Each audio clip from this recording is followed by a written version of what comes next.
only had 2 meetings. Dinner meetings, while you discuss substance, are not very practical to get business done. So the time was extremely short, and it was somewhat unproductive.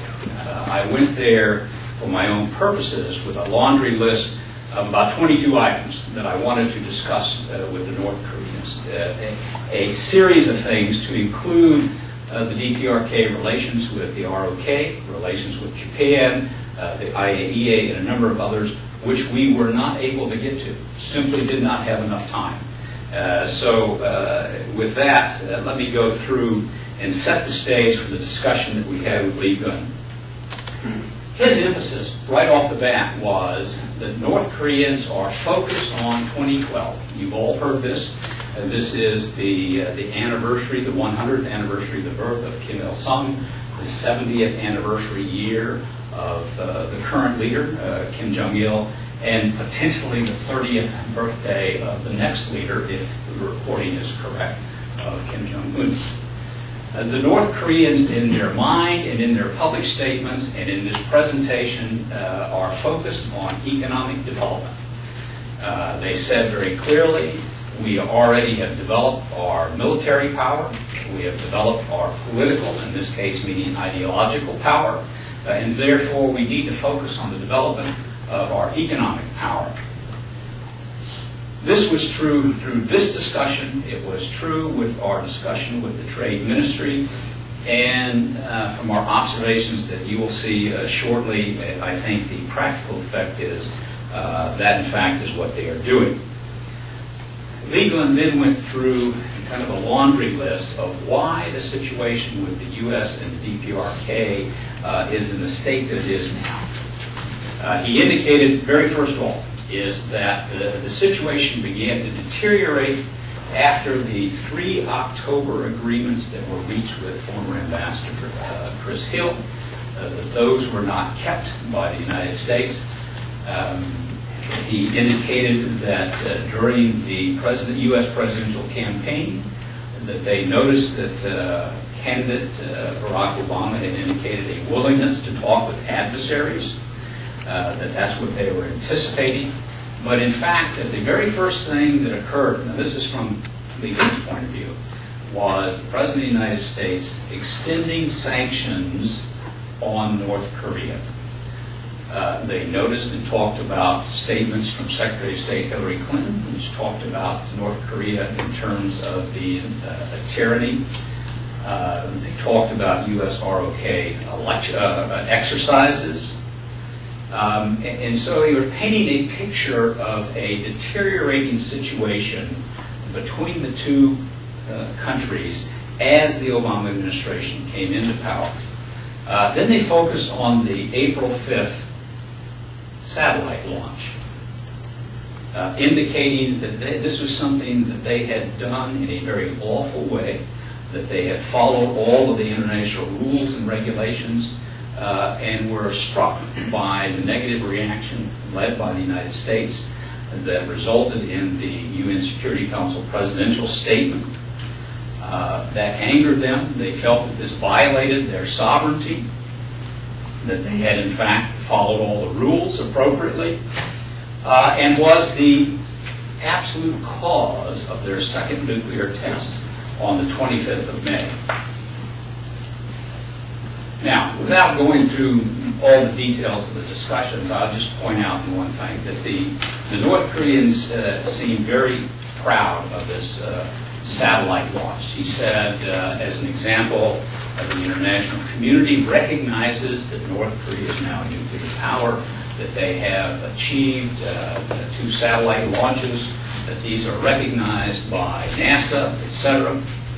I didn't want to waste a whole lot of time, but I did, as an example, say to him, I'm not going to sit here and refute each of these points with you or to go through the details of what the U.S. view is on this. But I am going to point out a factual point, and that is while NASA and other scientific organizations may recognize you attempted to launch a satellite, in fact, you failed to launch a satellite. Now, And the only point in bringing this up is this environment is the Ministry of Foreign Affairs. I fully expected that our conversations would be taped. They're certainly being transcribed. I expected some kind of pushback from Master Lee, but it didn't happen. He just accepted what I said without an argument, and then we moved on.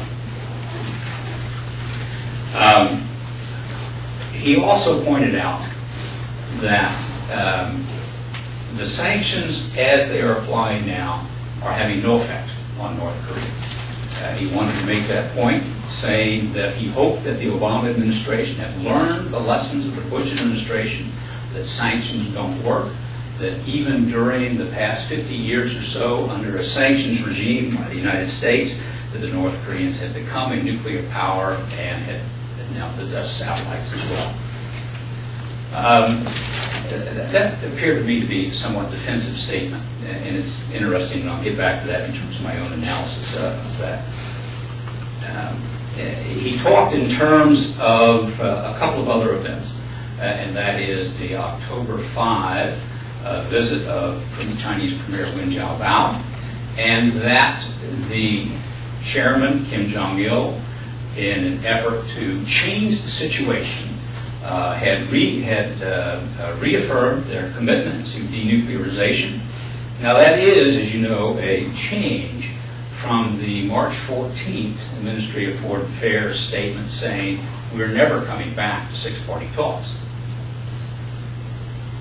And in that formulation with Wen Jiabao, just to repeat it to you, the North Koreans indicated that they first must have a realistic and serious discussion with the United States, and that they would evaluate the relationship, and then based upon that evaluation, it would be possible for them to return to multilateral talks for which six-party talks could be included. A very loose statement.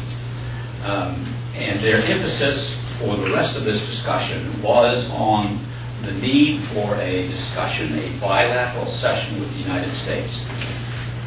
Now, there is no breaking news here, and you've heard these things before, but what I will emphasize is this is what the North Koreans had prepared for. Lee Gun was talking from a well-prepared text. He rarely deviated from that.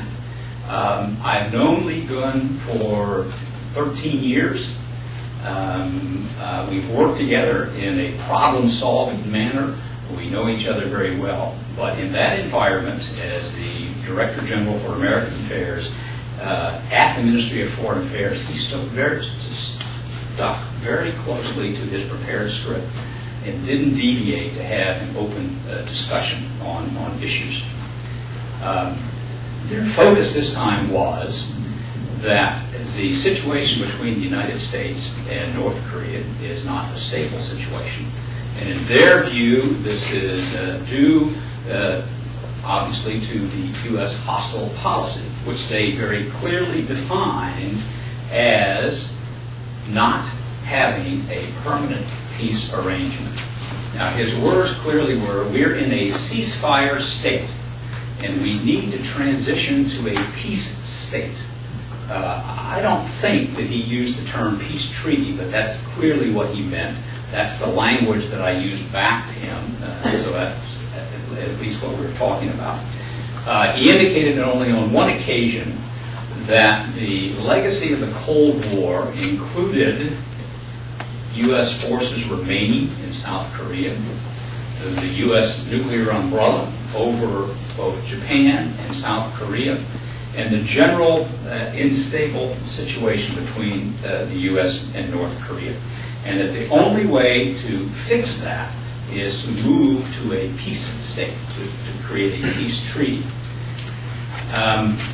We pushed him on this, trying to figure out the sequence of how the North Koreans viewed this. And this is the one time that he was a little bit off script. I don't think he was prepared initially to articulate how this was going to develop in conjunction with six-party talks.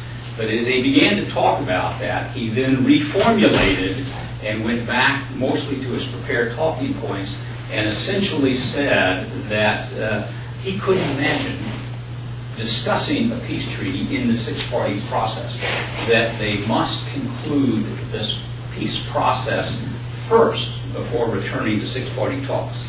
And just as a commentary here, I think this is a negotiating position. I don't know how adamant they'll be on that.